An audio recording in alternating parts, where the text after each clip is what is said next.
Primero que todo, muchísimas gracias por su asistencia de parte de AWS User Group de Maracaibo. Es un gusto y un agrado tenerlos en esta ocasión, donde vamos a ver un tema muy interesante. Es un tema que definitivamente va de la mano con la computación en la nube y es este asunto de serverless. Si uno se va al estricto rigor, pensaría que no hay un servidor detrás, pero como nos va a explicar nuestro speaker invitado, sí lo hay. Y a propósito, hago la presentación de nuestro invitado el día de hoy, que es uno de los líderes de nuestro grupo, Aliexer Mayor. Bienvenido, Aliexer. Él es un ingeniero de inteligencia artificial, trabaja en Axon Consulting. Repito, es uno de los líderes de nuestro grupo. Y bueno, vamos a ver muchísimas cosas interesantes.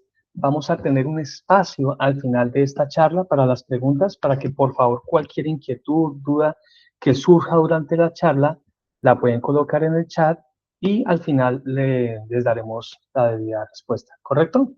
Bueno, muchas gracias a todos por la asistencia. Aliexer, el auditorio es tuyo. Bienvenido, man. Hola, buenas noches para todos. Gracias, William. Gracias por la presentación.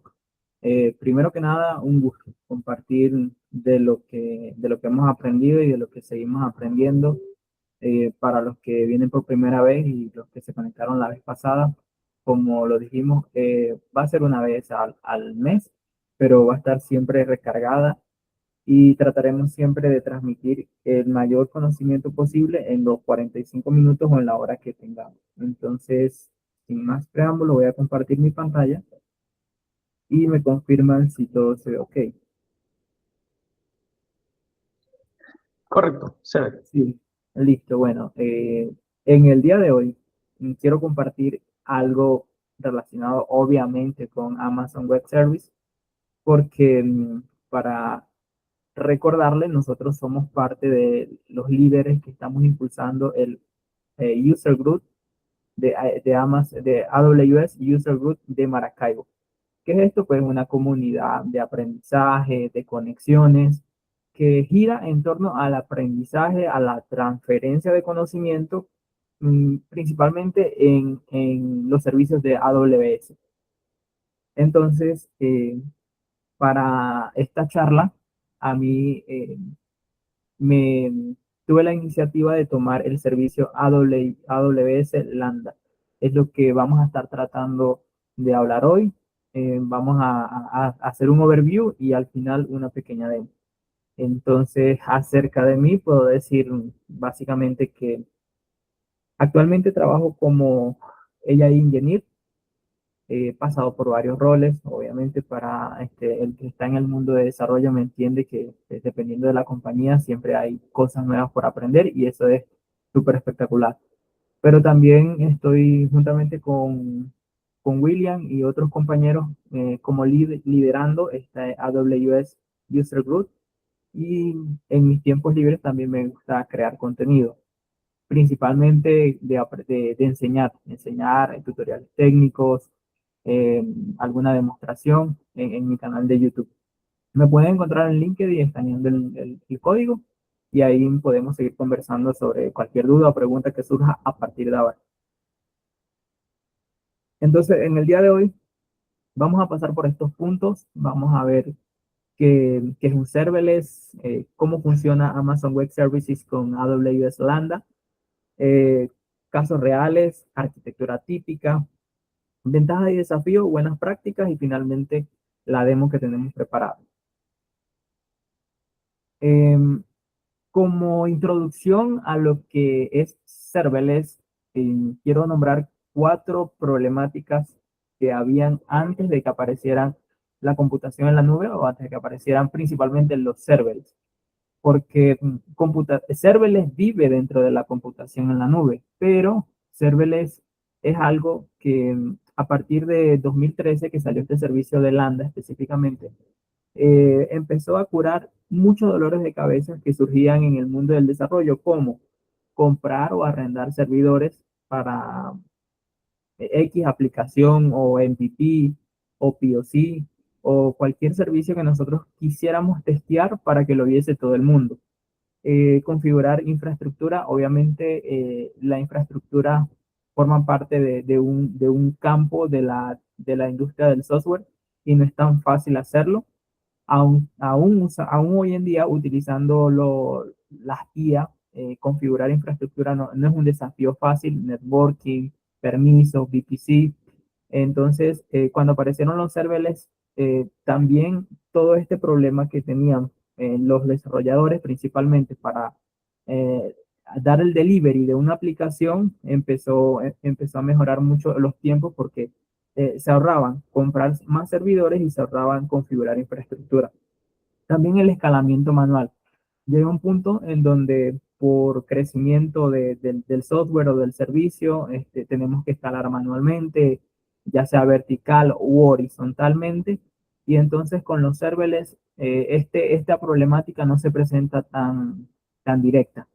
Y por último, y que es súper importante, es que otro problema que había y que todavía hay en ciertas arquitecturas es que siguen pagando servidores así la aplicación esté offline o así la aplicación no la visite nadie. Así nadie le haga un request en todo el mes, hay que pagar servicios porque hay un computador encendido, obviamente, pues hay que pagar. Entonces, con los serverless nos ahorramos estas cuatro cosas o reducimos la problemática en estos cuatro espectros porque, como vamos a ver, más adelante, serverless no necesita tener un equipo físico encendido todo el tiempo para correr un servicio o una aplicación.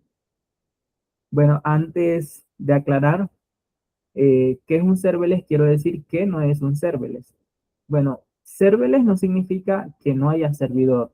Si hay servidor, obviamente hay tarjetas gráficas, memoria RAM y eh, todo lo que implica la capacidad computacional que necesita un software o una aplicación para correr. Lo que sí tiene serverless es que eso no es administrado por el diseñador o por el desarrollador. Eso es administrado en este caso, por el proveedor cloud, en este caso Amazon, se encarga de levantar todo lo necesario, todo el poder computacional necesario para correr determinada aplicación. Entonces nosotros solamente lanzamos el código y Amazon se encarga de manera, no sé si automatizada, no sé si a través de inteligencias artificiales que tengan escalonada, levantar todo el poder computacional para que esa aplicación corra y corra bien, para que esa aplicación escale y escale bien, y para que esa aplicación esté online todo el tiempo que sea necesario. También tiene el serverless, tiene varios runtime que vamos a ver más adelante. Y varias de las características que tienen los serverless es que pueden ser event drive, que se paga por lo que se usa. Imagínense que ustedes lanzan una aplicación y esa aplicación no tiene visitas durante todo el mes, no van a pagar nada porque se paga por uso. Y ahorita no tengo el número exacto, pero incluso en creando un serverless o creando una lambda, tienen una cantidad de requests gratuitos, o sea que empiezan a pagar al proveedor cloud, a Amazon, a partir de que superan ese número de requests al mes, que son bastantes, no sé si son 1000, 1 millón, pero a partir de ese número es que ustedes empiezan a pagar el servicio de serverless. Pero si no reciben ningún request a su aplicación o a su servicio, pues obviamente no van a pagar nada. El escalado es automático. Amazon tiene esa arquitectura o esa capacidad, ese plus, que detecta cuando un servicio o una aplicación necesita escalar horizontal y verticalmente.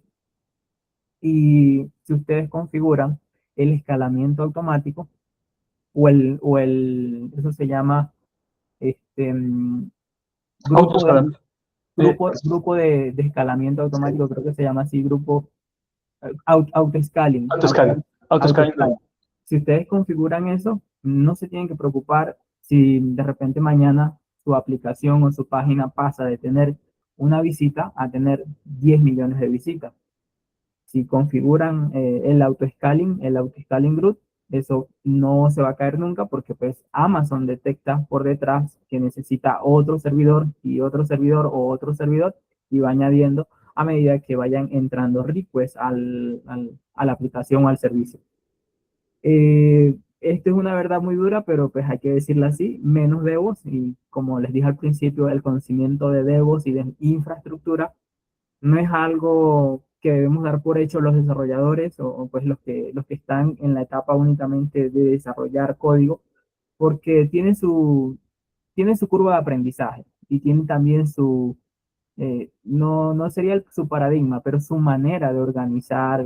Creo que a un DevOps le toca pensar mucho en la garantía del servicio, la seguridad y hoy en día, más que nada, en el precio, porque nosotros como desarrolladores podemos, no sé, diseñar un servicio o una arquitectura multi-state eh, con microservicios y de repente empezamos a usar recursos y usar recursos y usar recursos y cuando vemos a final de mes $1.000, $5.000 y eso no es conveniente cuando no consideramos bien eh, el costo de lo que nos va a costar mantener un servicio o una arquitectura web online. Entonces creo que el conocimiento de DevOps sigue siendo importante, pero con serverless nos ahorramos un poquito todos los dolores de cabeza que pasan los DevOps.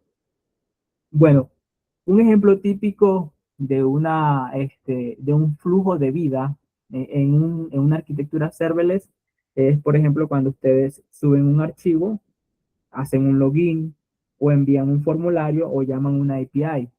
Este tipo de acciones a su vez puede activar un serverless, puede ser una lambda o puede ser otro tipo de serverless, porque es importante aclarar de que lambda no es el único serverless que existe dentro de AWS.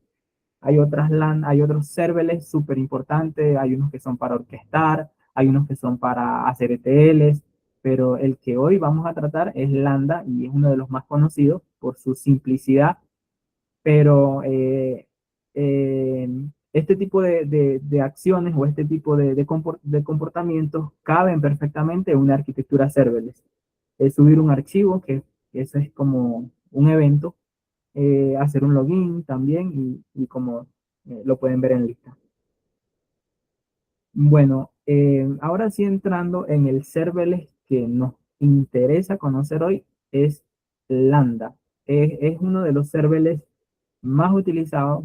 Creo que este servicio de AWS, si no me equivoco, le dieron delivery en 2013 y a partir de ese momento fue muy utilizado y sigue siendo utilizado por su simplicidad, capacidad, ventajas, beneficios.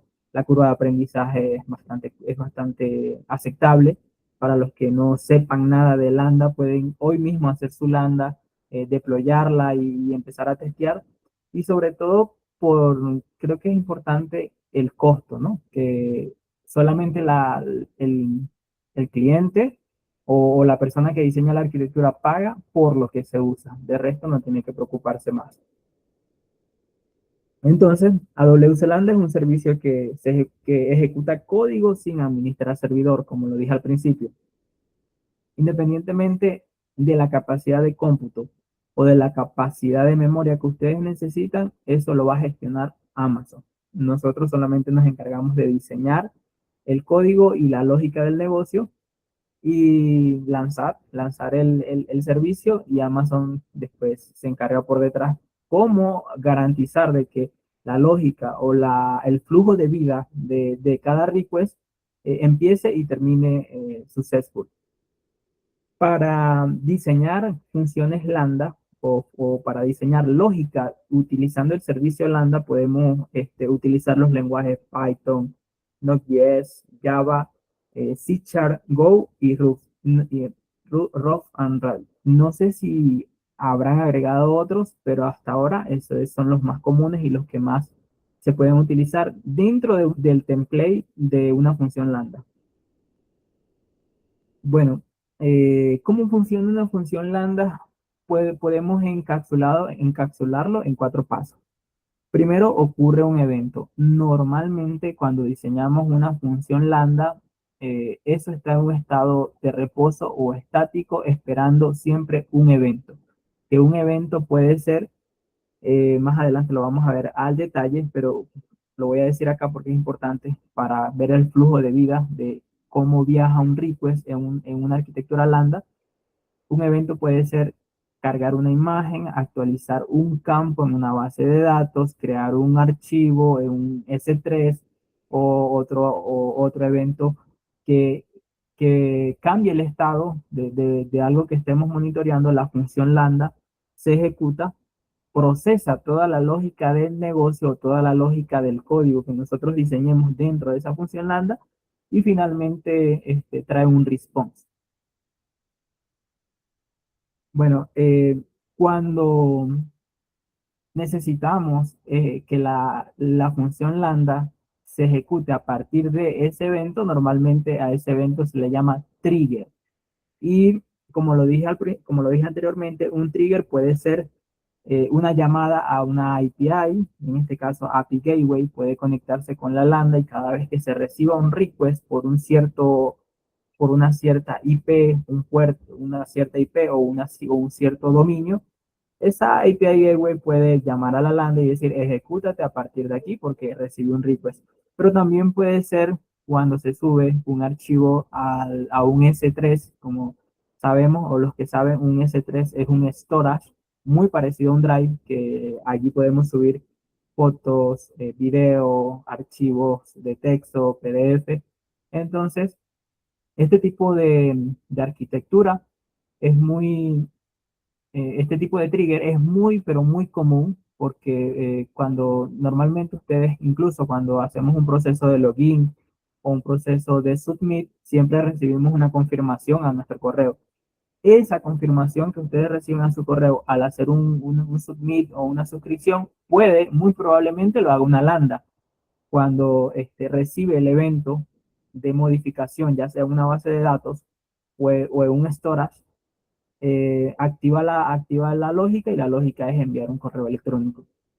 También cuando se modifica un campo en un DynamoDB o cuando hay un cambio de estado, entre otras cosas.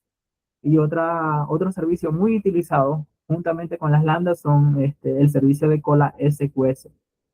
Y pues tendremos tiempos más adelante para hablar de esos servicios, como también el Event Bridge y el SQS, pero en este momento les puedo decir que son los servicios que comúnmente o que más comúnmente se integran como trigger para activar una lambda. Ya, realmente hoy quiero que sea una noche de muchísima práctica, de pasear por la consola de Amazon.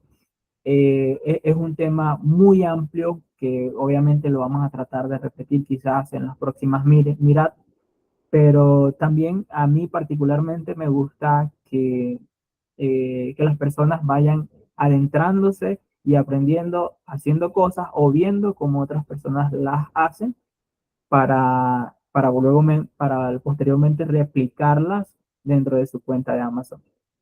¿Qué voy a hacer a continuación? Bueno, antes de avanzar, quiero comentarles que las funciones lambda que ustedes creen, si se animan a crear una función lambda a partir de hoy, tienen, no sé si William me colabora con el dato, no sé si son 1000 o 10.000 ejecuciones gratis, o sea, no Sí, le van a cobrar. yo tengo el dato. Ahí en el sitio web dice hasta 1 millón de solicitudes gratuitas al mes. Bueno, que es 1 millón de solicitudes cada vez que ustedes le den ejecutar. Esa es una solicitud. Le dan otra vez, dos, así hasta que se acaben el 1 millón de ejecución. Eso. Pero Y el otro, solo te interrumpo, el otro es hasta 400.000 gigas por segundo o 3,2 millones de segundos de tiempo de computación al mes. esa es otra cosa importante que quería comentar, y es que el precio de este servicio, a pesar de que resulta bastante asequible y barato, no se calcula solamente por la cantidad de ejecución, sino por la capacidad computacional que están usando en esa lambda específicamente. Y bueno, esto que voy a decir quizás mm, lo conozcan o lo vayan a tocar ya a profundidad cuando tengan cierta expertise o experiencia, porque tuve la oportunidad de conocer a un arquitecto de soluciones en un evento de Amazon y él me comentaba, hoy en día no resulta, bueno, las dos cosas son importantes, saber moverse por la consola de Amazon, saber qué servicio es mejor que otro, pero sobre todo, por sobre todo, ahorrarle costos al cliente. Que llegue alguien y diga, mira, necesito montar esta arquitectura. Que nosotros no simplemente vayamos a Amazon y digamos con una varita mágica, esto y esto. No, que tengamos por lo menos la noción básica que, no sé, que DynamoDB es más cara que un RDS o que un backend montado en una lambda sale más barato que un backend montado en un Elastic Beanstalk, porque obviamente tienen filosofías diferentes de trabajo, pero ese tipo de cosas resulta importante, que nosotros vayamos, nos preocupemos por crear servicios, pero también por tener por lo menos un estimado cuánto nos va a costar mantener o sostener ese servicio durante un mes. Porque a la final, casi siempre resulta es que al cliente final o a la compañía final le conviene siempre ahorrar costos. Entonces, el precio de la lambda no solamente se calcula por la cantidad de requests que se le haga al servicio, sino también por la capacidad de cómputo que ese serverless te entrega cada vez que tú haces un request. Entonces, para tenerlo en cuenta. Si hay alguna pregunta, aprovechando la pausa, o si no, pasamos a la demo. No, por ahora no hay ninguna pregunta, Alicia, pero igual invitados a que cualquier inquietud la pongan en el chat y la vamos resolviendo al final. Listo. Entonces, voy a compartir pantalla de nuevo. Este es el momento más divertido para ustedes, más peligroso para mí. Igual como en toda demo, no está, no está exento No, de cualquier problema, inquietud, entonces ahí les la ley de pedimos Morphosis. Lo que paciencia, puede exacto. pasar, pasa. Listo, bueno, voy a explicar lo que voy a hacer para que pues me vayan siguiendo y traten también ustedes de llevarse este conocimiento y si es posible lo repliquen. Primero que nada voy a crear una función lambda, pero esa función lambda se va a ejecutar cada vez que yo suba un archivo a un S3, a un storage. Y obviamente también voy a crear un storage, un bucket de S3. Eso va a ser el ejercicio y ese va a ser la demo. Obviamente me va a tocar, después de crear el servicio de lambda o la función lambda, me va a tocar eh, aplicarle políticas para que pueda hablar con, por ejemplo, voy a crear una lambda que se active cada vez que se monte un archivo en S3. Pero ¿qué pasa en AWS? Que todos los servicios se crean por default sin permiso de nada. Entonces, ¿qué me va a tocar después de crear la lambda? Crear una política para que esa política pueda escuchar lo que pasa en el S3 y activarse a lo que se cargue un archivo de cualquier tipo. Ese va a ser el ejercicio. Entonces, y después de crear la política, también me va a tocar habilitar dentro de la lambda un trigger que va a ser de tipo S3. Como lo dije al principio o en la diapositiva anterior, los triggers pueden ser de varios tipos. Entonces, voy a empezar y esperemos que esto funcione. Yo voy a duplicar porque sé que voy a necesitar varias ventanas. Entonces, lo primero que voy a hacer es a crear una lambda cuando nosotros, bueno, desde el principio. Eh, Aquí ya me aparece porque ya lo he utilizado, pero si ustedes no lo encuentran, en el buscador colocan lambda, le dan clic, luego aparece como una pequeña demostración, un mini tutorial, le dan acá crear función. Yo voy a crear una de tipo Python porque es donde más tengo expertise, pero ustedes pueden crear su lenguaje favorito. Es solamente colocar el nombre, colocar el runtime y ya, más nada. Así se crea la función, súper fácil. Yo le voy a poner este nombre que ya lo estaba testeando. AWS User Group, perdón, es User Group, UG, Maracaibo Demo. Así se va a llamar mi función lambda. Los demás datos los voy a dejar por default. Esto no lo voy a activar, esto no lo voy a activar y le doy crear. Al crear esa función lambda se me va a abrir como, bueno, ya lo van a ver, se me va a abrir como una especie de Visual Studio Code para hacer testing, pero también para ver un código muy, pero muy básico de ejemplo. Ahí se me está creando la función. Miren que se abre como un Visual Studio Code. Esto es nuevo. Pero también se me abre todo lo que yo pueda hacer dentro de una función lambda, como el test, el monitor, la configuración, los alias, entre otras cosas. Ya yo tengo el código preparado y es importante que si ustedes vayan a replicar este ejercicio o si van a hacer cualquier función lambda, siempre, siempre, siempre que haga un cambio tienen que darle a este botoncito, que dice deploy. Entonces, mi función lambda no es esa, sino es esta que ya yo la tengo por acá capturada. ¿Y qué hace este código? Bueno, este código es simple y sencillo, pero muy poderoso. ¿Por qué? Porque va a detectar cada vez que se suba o que ocurra un evento en un bucket de S3 y va a retornar esto que aparece acá. Como les dije al principio, luego de que ustedes hagan un cambio en este template que yo mostré al principio, siempre, siempre, siempre tienen que darle deploy. Si no le dan deploy, la versión que se va a estar mostrando es la versión básica del template. Lo siguiente que voy a hacer antes de continuar con la lambda, ya la creé, ahorita venimos para acá de nuevo, es crear un bucket de S3. También es súper sencillo. Si no lo encuentra, colocan el nombre en el buscador, les va a aparecer un video tutorial, información relacionada con el servicio. Le dan al botón crear bucket. Y igual, súper sencillo, colocar el nombre sin ningún tipo de configuración adicional, porque las que están por default nos sirve para lo que queremos hacer. Y yo le voy a poner AWS. Una cosa importante, cuando creen un bucket, el nombre tiene que ser único, porque eso va a crear como una URL y si el nombre ya alguien lo usó, pues no, no le va. Ay, no, ahí te interrumpo también a decir, y hay una novedad también, complementando lo que estás diciendo, es que antes, bueno, este año hubo el cambio, antes tenía que ser único a nivel mundial. O Mundial, sea, sí. exacto, el nombre que nos está mostrando Alexel ahí, nadie más debía de tenerlo en todo el mundo. Pero hicieron un cambio este año y ahora ese nombre, como tú lo dices, Alexel, tiene que ser único dentro de la cuenta de Alexel. Sí, Ujú. Bueno, otra cosa súper importante que a mí me pasó muchas veces y me causó, la verdad me causó mucho susto cuando yo estaba aprendiendo, es que si se dan cuenta, yo creé mi función lambda en esta región, en United States, norte de Virginia. Para que esto ocurra sin ningún tipo de problemas y dolores de cabeza de networking, créense el otro servicio también en la misma región, ¿cierto? Estas son regiones, para que la integración sea más fácil y más sencilla.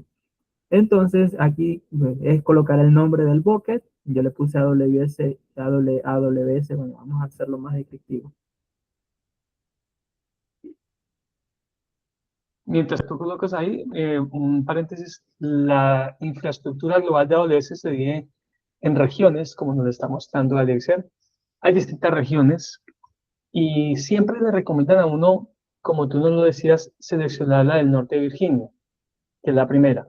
Por ¿Por qué? default. Exacto. ¿Por qué? Porque casi siempre las características más novedosas o los servicios más novedosos primero los sacan en Norte de Virginia. Y como tú lo decías, Alice, si tenemos en un lugar un componente, en una región, y en otra región otro componente, habría que hacer un par de vueltas para que se puedan escuchar entre sí a veces. Entonces, uno intenta tener toda la infraestructura en una sola región, puede tener distintas zonas de disponibilidad, pero dentro de una misma región. Listo, solamente en este caso colocar el nombre, porque el ejercicio que vamos a hacer es bastante básico, colocar el nombre y, y ya, creo que más nada, si no me equivoco. Entonces, eh, todo está bien. Ahora lo que tenemos que hacer es lo siguiente.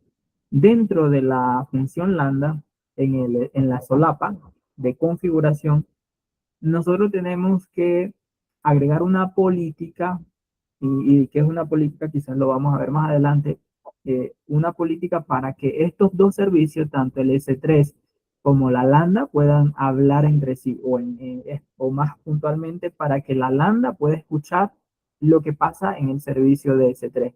Entonces, luego de ir a configuración, me voy a permisos y luego que me voy a permisos, le doy a este link que es lo que describe las capacidades de permiso que tiene mi función lambda. Si se dan cuenta, se llama casi igual, se llama AWS UG Maracaibo Demo, rol y un hash.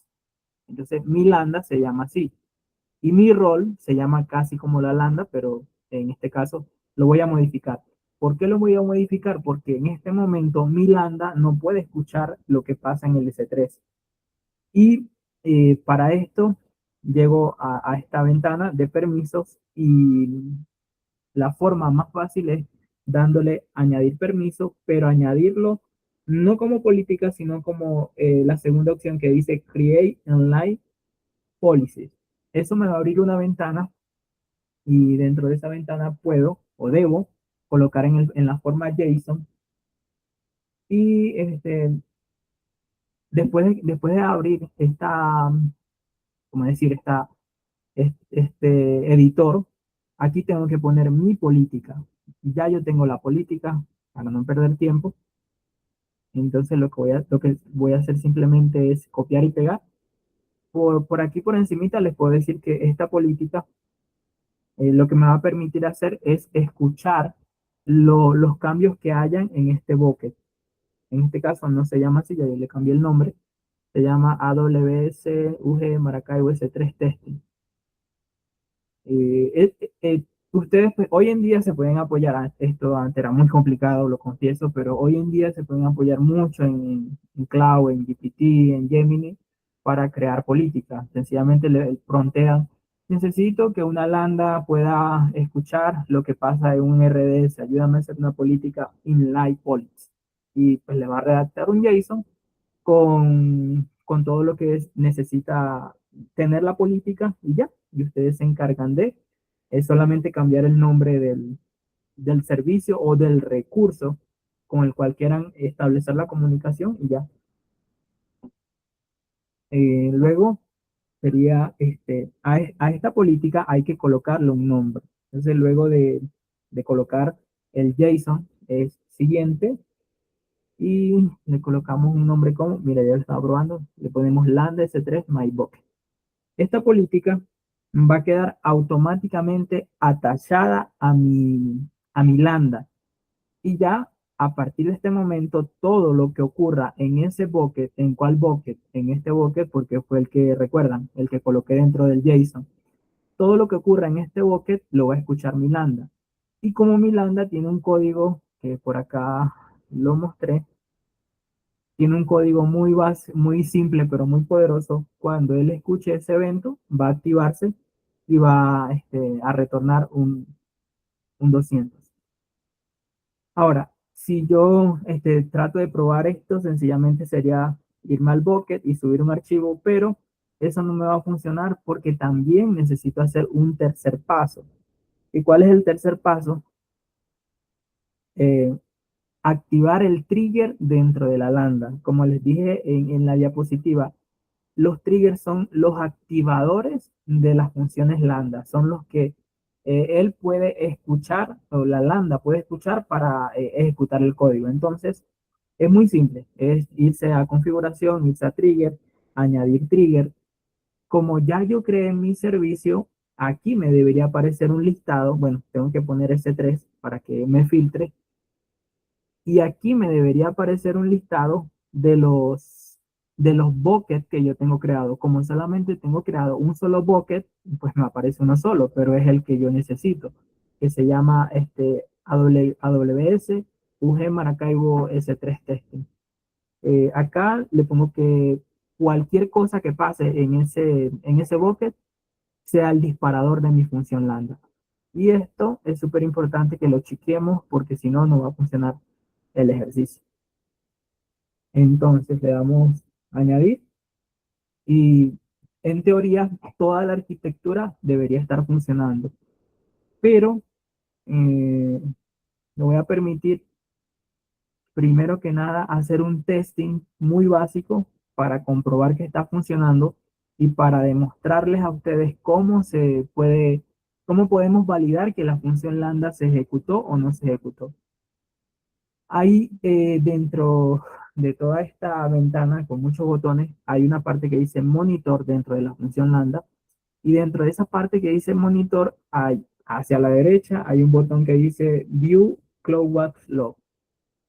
Y dentro de ese View CloudWatch Log se debería ver cuántas veces ha ejecutado la función lambda.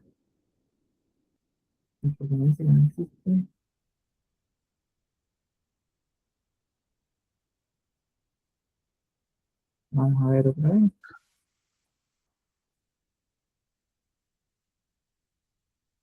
Si no la, creo, si no la ejecutas, él no crea el grupo de logs por Ah, defecto. listo. Entonces vamos a hacer un testing primero. El testing yo lo voy a hacer de dos formas. Lo voy a hacer con un JSON para simular. No voy a subir todavía ningún archivo, pero voy a simular que se sube un archivo para, para que se ejecute la función. Voy a hacerlo paso a paso porque esto no es tan fácil de entenderlo, ni tampoco en la documentación aparece claro. Es darle a este botón test, darle al botón que dice Create New Test.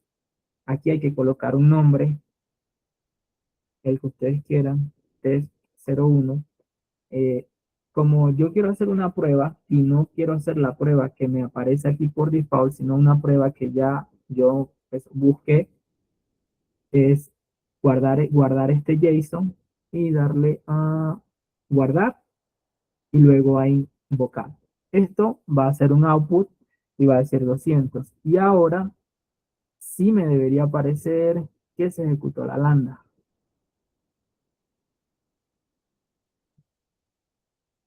¿Sí? Estoy en la misma lambda. Me voy a monitor, luego me voy a view CloudWatch y efectivamente aquí aparece el log de ejecución. Dice que se ejecutó, bueno, esto tiene otro horario, ¿no? Dice que es a las 10:21, el, el, el 4/6 de 2026. Y si yo abro esto, me dice lo que pasó. Pero no es la única forma que yo, o sea, no se trata de eso la demostración. Voy a cerrar todo esto y ahora sí voy a subir un archivo a mi S3 y aquí,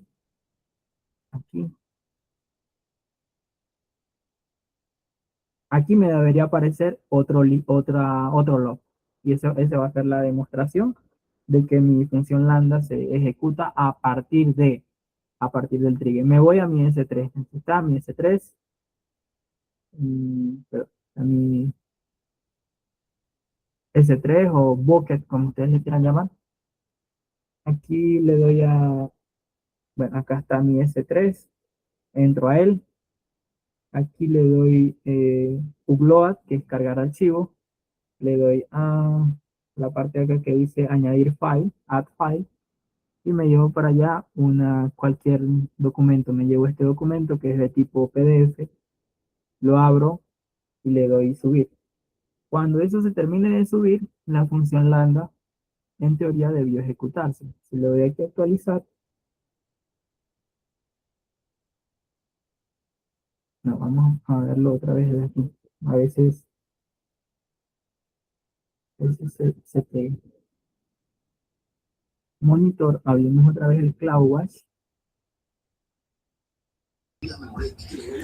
A veces pasa que se puede reusar el mismo grupo, Alex. Y lo que te hace es agrega entradas. Haz clic ahí. O sea, a ver, entonces puede que esté concatenando ejecuciones. Sí.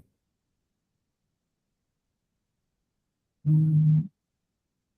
Ah, mira, sí, aquí está, aquí está el nombre del Por ejemplo, archivo, archivo subido. mira que tú tienes una ejecución del 12, ¿qué te quito? Dices 10:21 y la siguiente es 12:15. Sí, Entonces sí, hay una diferencia ahí de 2 minutos, sí, aprox. pero mira que Ahí está. aquí validamos, mira, que el archivo que subí, si lo vemos acá, se llama PDF liquidación. Y el log me dice archivo subido, PDF liquidación. Entonces, Como se pueden dar cuenta, y si yo vuelvo a subir otro archivo, al IC3, que lo vamos a hacer, y bueno, cerramos esto y volvemos a cargar otro archivo, igual, add file, y ahora vamos a subir este, vamos a subir mejor, vamos a subir este.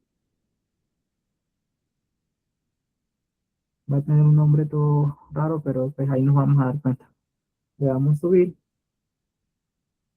se subió el archivo, igual nos venimos acá, se actualizo por si acaso, y dentro de monitoring le damos al botón View CloudWatch,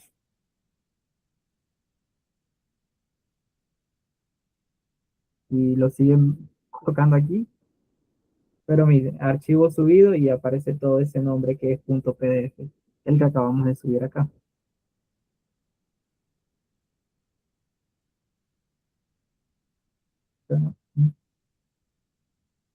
Ok, aquí, este archivo es el que me aparece en el CloudWatch, ¿no?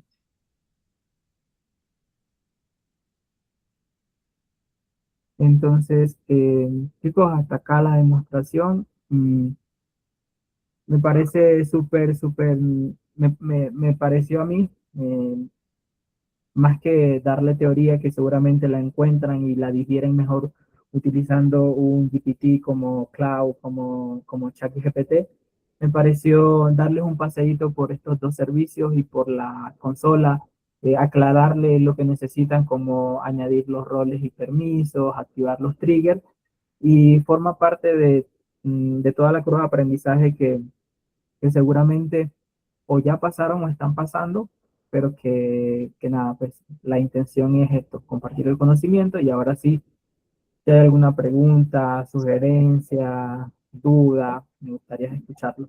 Claro, Alexer, muchísimas gracias por la demo. Como tú decías, es súper importante tener conocimiento teórico, pero si no lo complementamos con la práctica, vamos a quedar como desbalanceados. Y sí, hay una pregunta, Javier nos hace esta pregunta. ¿Cuál sería el punto en el que la arquitectura serverless con Lambda es más costosa que una con S2? He leído que el punto es cerca de 500.000 peticiones diarias. Esto, mm, ahí, ahí voy a adelantarme a un punto, No, Alicia. esa pregunta te la paso a ti, Willy. Listo, dobra. A ver, Javier, lo que pasa es que ahí es como la frase, cuando uno es un martillo, todos los problemas resultan como una puntilla. Entonces uno intenta resolver la misma problemática, los mismos casos de uso con el mismo servicio. ¿Dónde puede ser más costoso tener una serverless que una EC2? Yo tuve una experiencia en un proyecto en donde había, inicialmente, para que lo tengan en cuenta, esto fue una herida de guerra, un cliente, una arquitectura serverless, y en la etapa de descubrimiento, le preguntamos al cliente, ¿cuántos archivos carga usted mensualmente? No, pocos. No nos dijo el número, pocos. Listo. Entonces resulta que cuando empezamos nosotros a levantar la arquitectura, que tenía un procesamiento ahí serverless de por medio, no eran pocos, eran muchísimos archivos. Entonces, en un punto, llegamos a considerar que era mejor tener una instancia S2 de poca potencia, pero teniéndola en ejecución casi constante, que estar levantando una función lambda, porque como nos explicaba Alicia al comienzo, cuando uno ejecuta una función lambda, tienen un periodo de un inicio frío. Entonces es como que empieza a levantarse la infraestructura, creo que se han hecho mejoras en eso y hay técnicas de optimización, pero en ese momento era más fácil, o para ese proyecto específico, era más óptimo en costos tener una instancia S2 corriendo permanentemente de muy baja potencia a estar levantando por cada petición que se le hiciera porque eran demasiados archivos. Entonces, ahí uno ya puede jugar un poco con la forma de procesamiento, por ejemplo, procesamiento por lotes. Entonces, vamos a estar con una instancia S2 que va a tomar los archivos que se hayan cargado en la última hora en un bucket S3. Entonces, ahí se hace un solo procesamiento, se apaga la instancia, listo. en vez de estar haciendo una arquitectura serverless. Las 500.000 peticiones diarias, bueno, en la documentación oficial nos decía que es 1.000.000 de solicitudes gratuitas al mes. Si tú haces 500.000 solicitudes diarias, al segundo día ya te pasaste la capa gratuita y de ahí en adelante empieza la facturación común y corriente, y como nos explicaba Alexa, que es de acuerdo a la capacidad y lo que uno esté utilizando en la función Lambda. Siguiente pregunta es, aunque la arquitectura con Lambda suena más fácil porque no necesitamos los servidores, ¿no conlleva a una arquitectura más compleja? Esta es la respuesta, depende. ¿Por qué? Porque uno puede tener una arquitectura serverless muy básica y también muy potente. Nosotros podemos tener un sitio web estático, lo hospedamos en S3, para ciertas solicitudes nos apoyamos en un API Gateway que va a estar sirviendo como enrutador a funciones Lambda. Y cada función Lambda, siguiendo un principio de arquitectura que es acotamiento en su funcionamiento, cada función Lambda se dedica a una cosa: hacer el login, hacer el registro, hacer un envío de notificación. Y ya, para de contar. Entonces, uno puede tener una arquitectura serverless muy básica, pero a la vez muy potente y muy escalable, sobre todo. Entonces, sería interesante si de pronto tú, Javier, encuentras una arquitectura como la que tú dices que es serverless compleja, y la podemos analizar incluso en el grupo, en una charla futura. Pero en mi opinión, yo creo que es como se utilicen las cosas. Ahora, tú puedes abandonar totalmente serverless y también hacer una arquitectura muy, muy potente y no compleja.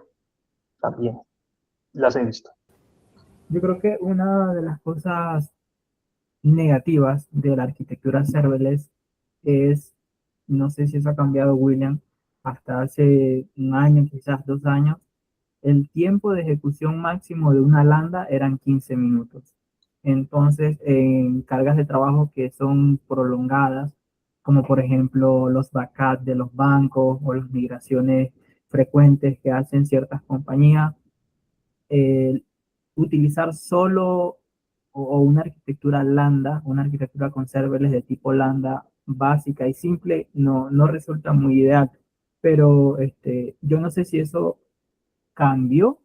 Normalmente, una vez escuché de un caso de que lo que hacían los arquitectos era que una lambda llamaba a otra lambda, que a lo que llegaba a 14 minutos, como hacía ese relevo, como si han visto las competencias 4% en las Olimpiadas, Atletismo. donde si un corredor va a 100 metros y después el otro va a 100 metros, entonces ese tipo de arquitectura, que no recuerdo cómo se llama, se usaba mucho porque las landas después de 15 minutos ya se apagan, no duran más de 15 minutos utilizando todo el poder computacional que ellas utilizan para procesar o para completar una lógica de negocio.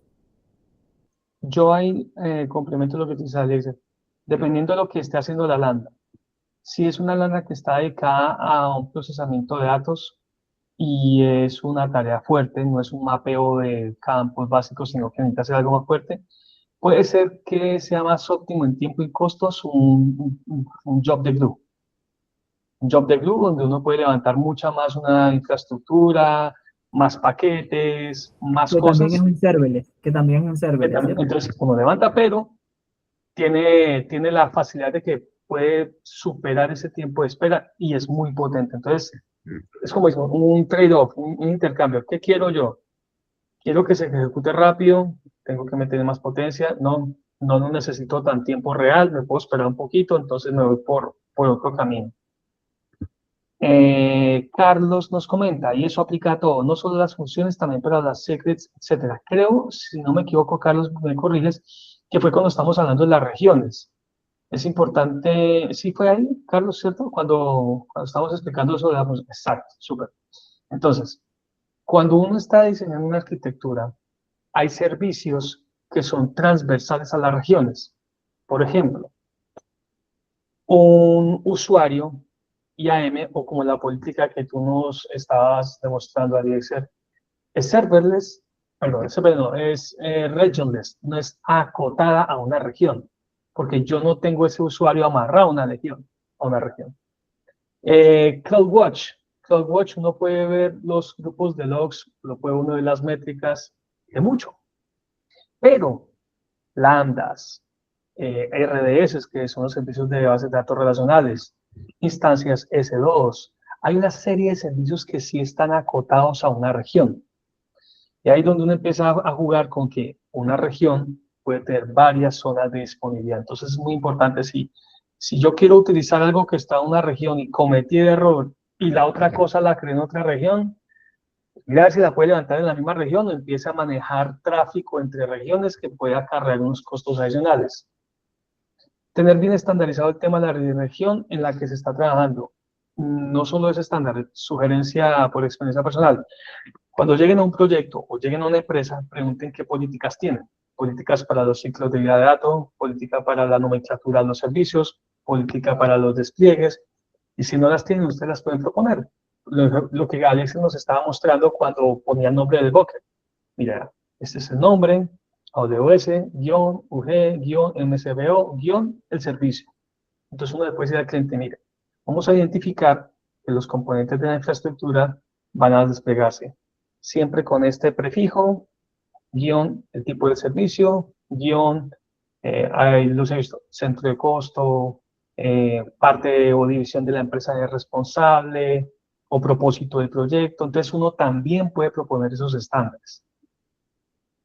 Eso es lo que se llama taguear, ¿no? Exacto, y es toda una cultura también, por las políticas de etiquetado o de poner tag. ¿Por qué? Porque si yo estoy en una empresa y tengo un proyecto, y a mí me pregunta mi jefe, eso, que son regiones. Gracias por el aporte, Carlos. Cuando yo estoy en una empresa y me dicen, bueno, William, yo quiero que usted me diga cuánto costó su proyecto.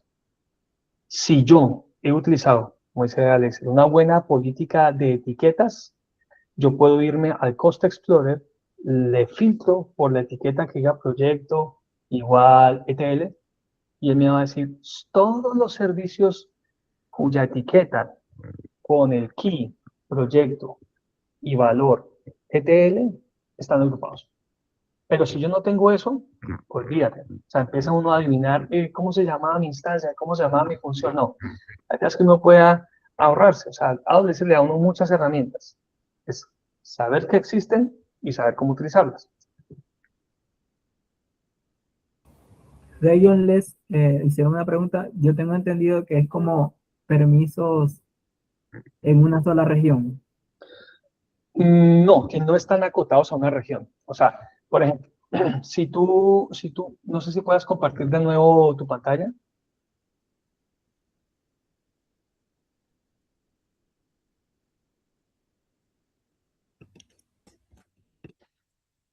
Ok. Ahí estamos ahí estamos, regrésate a Lambda, por favor. Y allá arriba, ahí está el menú para uno seleccionar que está en la región de Norte de Virginia, ¿cierto? Listo. Ahora ve a IAM, al servicio IAM. Busca ahí en el search. O si lo tienes por ahí. IAM. Y ahí arriba, en vez de que nos diga la región, él nos dice global, ¿cierto? Dice, no, IAM es el servicio de administración de acceso a identidades, es global. Ahora busca SQS.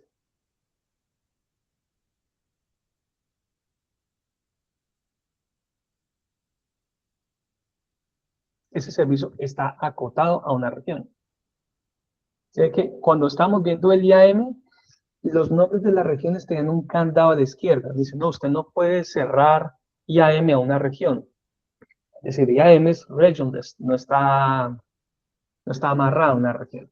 Pero hay una serie de servicios que están en el link que, gracias Carlos, los servicios exacto, son servicios globales, son servicios globales. Entonces son servicios que uno no necesita estar amarrado ahora. Tú puedes mirar, búscate ahí Route 53, Route 53. Ahí está el primerito. A ver si lo han cambiado o no. Es otro servicio global. Y ese es el DNS que tiene AWS. Y yo no puedo escoger en qué región, voy a desplegar un DNS. No, dice, esto es para todo donde está AWS. Ahora, si vas a S3,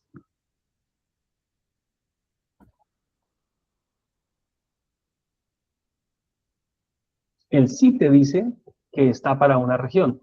Y aquí algo importante para tener en cuenta, que S3 es de los servicios que tiene las 11 nueves, o sea, disponibilidad del 99.9, metan el todo el resto de nueves, por ciento del tiempo. ¿Por qué? Porque el archivo que yo cargo en un bucket, que en este momento que tú pusiste de prueba está en North Virginia, ¿cierto? Ese que está en North Virginia, por debajo de cuerda, él puede estar haciendo una réplica de esos objetos en otras regiones, sin que nosotros lo hagamos. ¿Por qué hago la aclaración acá? Que era un error que se cometió hace años, pero ya parece que lo corrigieron. Elixir subió un archivo a un bucket S3. Y ese bucket estaba amarrado como trigger, como tú nos lo explicaste, a una función lambda. Si esa función lambda, y tomaste el nombre del objeto en la función lambda, ¿cierto? Porque ahí fue lo que registraste al log de CloudWatch. El archivo que se cargó es este. Pero antes había una ligera ajuste que tenía que hacerse uno. Porque muchas veces el bucket que venía del norte de Virginia disparaba la notificación, levantaba la función lambda, pero la función lambda iba a buscar ese objeto en otra región donde todavía no estaba replicado. Entonces lo que le decía a uno era, antes de manipular objetos en lambda, haga un get, para que usted esté seguro de que lambda está leyendo el objeto de la región que ya existe, la copia. Pero o sea, eso ya lo mejoraban. Antes sí era un gallo, y uno casi siempre se le cayó la lambda, listo, ¿le hizo el get? No, ahí está. Primero revise que el nombre del objeto, usted cuando le haga el get, pueda obtenerlo de donde le está llegando la notificación. Pero ya se mejoró. Sí, otra cosa que yo quería comentar es que serverless no solamente es lambda y de hecho, eh, como un spoiler, eh, hay un amigo, compañero que hace poco me lo encontré y me habló, me dejó loco con todo lo que me dijo de las especializaciones que ha hecho en serverless, porque ese es su expertise, es donde más se mueve. Y hoy en día se está usando mucho este tipo de recursos, aparte de Lambda, porque está también State Functions, está Glue de Jot, están, creo que las ETLs también, las ETLs que tienen Redshift. Redshift, todas estas cosas están, y se están creando muchos otros servicios de tipo serverless. Si no recuerdo, el año pasado o este año creo, fuimos a un evento en donde unas personas que fueron al AWS Summit, pero en Estados Unidos, dijeron que no sé si fue una base de datos o otro servicio lo que metieron en serverless, porque como les dije al principio, serverless consume o pagas por lo que consumes. Mientras no consumas, pues es ahorro que te trae a tu bolsillo o a tu cliente. Entonces, más adelante seguramente vamos a estar profundizando. No, nos gustaría también que nos apoyen con la divulgación de la información. Y mi última diapositiva, que de hecho voy a compartir pantalla nuevamente para mostrarla, se trata de esto, ¿no? De que si tienen preferencia por LinkedIn, aquí tenemos nuestra cuenta de LinkedIn, o si quieren estar en el grupo de WhatsApp y tener interacciones, aquí tenemos nuestro grupo de WhatsApp. También pueden registrarse en el sitio de Mirat, nos ayuda mucho porque pues eso a la final es lo que van a evaluar cuando nosotros solicitemos formalizar este grupo. Y también está la comunidad de Facebook. Entonces, muchas gracias por su atención. Si no hay más preguntas, y ya este, pueden escanear o hacer una captura de pantalla de esto. Y William, te dejo aquí entonces para el anuncio. Listo, no. Muchísimas gracias una vez más. Nos lo dejamos pendiente porque este es el segundo evento que hacemos en nuestro grupo de usuarios y al tercer evento que estamos reportando en Meetup, nosotros vamos a poder aplicar para ser oficialmente el primer grupo de usuarios de Maracaibo, de AWS. Entonces ustedes podrán decir, bueno, ¿eso a qué nos repercute a nosotros? Es un beneficio para todos. Uno de ellos, y aquí voy a hacer un spoiler, es que si alguno de ustedes está pensando en certificarse, diferentes niveles de certificación, la primera es Cloud Practitioner, la que recomendamos empezar por ahí. Y nos dijeron en un summit aquí del Cono Sur que si los miembros del grupo de usuarios, es decir, ustedes, pasan un curso que nos van a aclarar los de AWS, nosotros podríamos entregar, o sea, AWS les entrega a ustedes un voucher por medio del grupo de nosotros para que puedan presentar ese examen con un descuento, si no es que es 100% gratuito. Esa es una de las noticias que les teníamos ahí pendientes.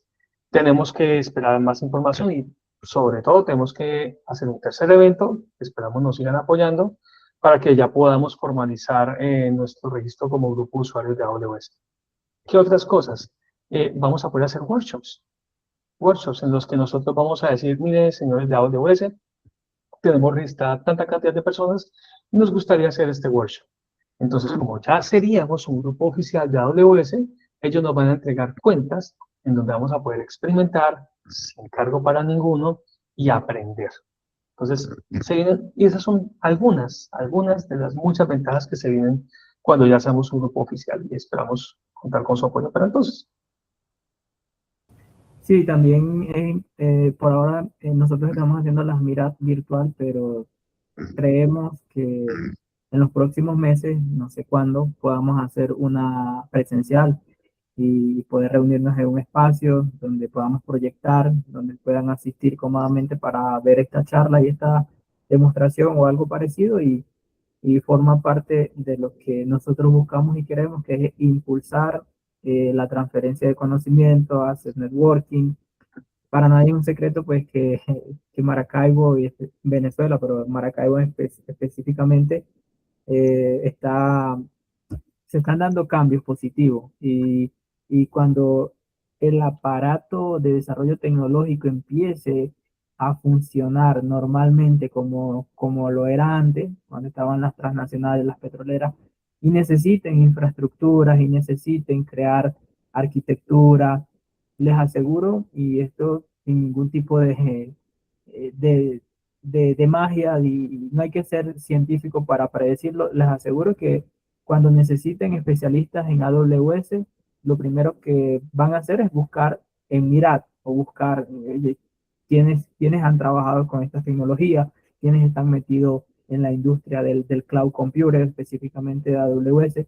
Y no es precisamente ese el objetivo de nosotros, porque pues comunidades hay en todas partes del mundo. William en Chile, yo aquí en Bogotá tengo la oportunidad de asistir, pero es uno de los plus y es una de las cosas que sí o sí pues beneficia a todos. Lo importante es estar en constante aprendizaje. Aquí, precisamente aquí, es un espacio seguro para enseñar y para aprender. Como lo dijimos al principio, no queremos ser siempre los mismos speakers. Si hay alguno que se quiera postular, pueden conversar y ayudarnos entre todos, pero la idea principal es transferir conocimiento, hacer networking, hacernos más fuertes. Mientras más juntos, mientras más comunicación, nos hacemos más fuertes. Si tienen dudas técnicas, las pueden enviar por el grupo. Ahí está William, que es especialista. Si hay algo, yo también les puedo ayudar. Pero de eso se trata la comunidad, de interactuar para aprender y para mejorar como profesionales, obviamente. Excelente. Muchísimas gracias, Alexia, y gracias a todos ustedes por su asistencia. Vamos a estar colocando el video en nuestro canal de YouTube tan pronto esté disponible. Eh, no, dale, Carlos. Y todos bienvenidos. Como decía Alexia, apóyenos. Este grupo es de ustedes, este grupo es de todos nosotros. y en la medida en que lo apoyemos, vamos creciendo. Dios me lo sigan diciendo, que tengan una excelente noche. Cuídense.